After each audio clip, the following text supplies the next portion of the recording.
Today we're going to talk about scientific notation. Scientific notation is used a lot in science, or you might see it when you're talking about huge amounts of money, different things like that. But it's an easier way where you don't have to write a bunch of zeros to write really big numbers or really small numbers. So the definition of scientific notation of how you write a number, the first part is going to be a number between 1 and 10. It can be equal to 1, so I usually just say between 1 and 10. And then times a power of 10, so 10 with some exponent. So you need to be able to count, and you need to know your left from your right on this. So write in scientific notation. The first thing you want to do is find where you can put a decimal in here to give you a number between 1 and 10. Well, 2.5 would be 1 and 10. If I put it after the 25, that's too big, and anything else to the right. If I put it before the 2, that's too small. So that's the first part. And then times 10 to some power. So I say, here is where I put it between the 2 and the 5. How many do I have to move it back to where it started? 1, 2, 3, 4, 5, 6, 7. And that was to the right, so 7. Now, when you are writing them, I don't like all the wiggle marks in between, so you can do that to help you figure it out. But then if you are writing a number like that, please don't leave them in there. So in this problem, where can I put my decimal number 2 to give me a number between 1 and 10? Well, between the 4 and the 3, so 4.3 times 10. If I put it here, I'm going to move it 1, 2, 3, 4. That time it was to the left, so when you move to the left, it's negative 4. Now another way to think of that is this is a small number, so your exponent's going to be negative. This is a big number, so your exponent's going to be positive. Now you can only drop off zeros that are at the back, so we cannot drop these middle zeros off. So this one would be 3.0097 times 10 to the, and we have to count how many places, so there's 2 here, and then 3 more and 3 more, so 6, 7, 8. To the right, so it's 8.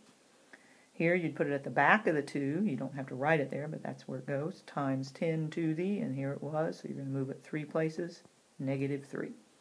So those numbers are in scientific notation. Now this part says write in standard form, that's as a regular number, so you're kind of doing the reverse. Now there is a long way to do it to figure out what 10 to the 5th is, like 10 times 10 times 10 times 10 times 10, and then multiply. But the shortcut is this is going to tell you how many places, your exponent is going to tell you how many places to move the decimal. So write down the 368 without any decimals, and then we're going to move it. And this is where, if you do put your wiggles, you're going to have to change your answer or write your answer over. So I'm not going to put any. If I move it behind the 6, that's 1. Behind the 8, that's 2. Behind the 0, 3, 4, 5, put my decimal point, and then put my comma. So that would be moving it over 5 places to the right. Now I have number 6, a negative exponent, so I'm going to move it 4 places to the left. Well, it was between the 7 and the 4, so I move it in front of the 7, that's 1, 2, 3, 4, decimal point. Now, one reason we're learning this is so we can use it to do problems that maybe don't even fit on the calculator if they're really big or really small numbers. So the first thing I notice here is I'm multiplying, and they do have bases of 10. So I'm going to use those rules we learned earlier about multiplying monomials. First, I'm just going to multiply 5 and 2.9. And if you need to use your calculator to do that, you can. I don't really care on that part. You get 14.5. Now, what is the rule if you have powers of the same base and you're multiplying them? You add the exponent. So negative 8 plus 2 would be negative 6. Now, if I want to write this in scientific notation, I have a little problem because it's not in scientific notation because that is not a number between 1 and 10. So I would have to put my decimal here. So I put it here. How many do I have to move it back to where it started? 1 to the right. So I'm going to have to add a positive 1 onto negative 6 to give me 1.45 times 10 to the negative 5th. Also, I'm going to write this as a standard form. So I put 1, 4, 5, and I got to move my decimal 5 places. So I move it in front of my 1 is 1 place, 2, 3, 4, 5, and there it would be in standard form.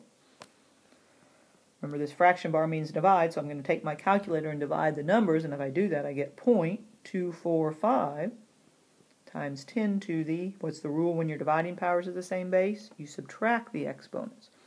Again, this is not in scientific notation because 0.245 is not a number between 1 and 10. So I need to put my decimal in there to give me a number between 1 and 10. I have to move it 1 to the left to get it back to where it started, so I would subtract 1 from 4 and get 3.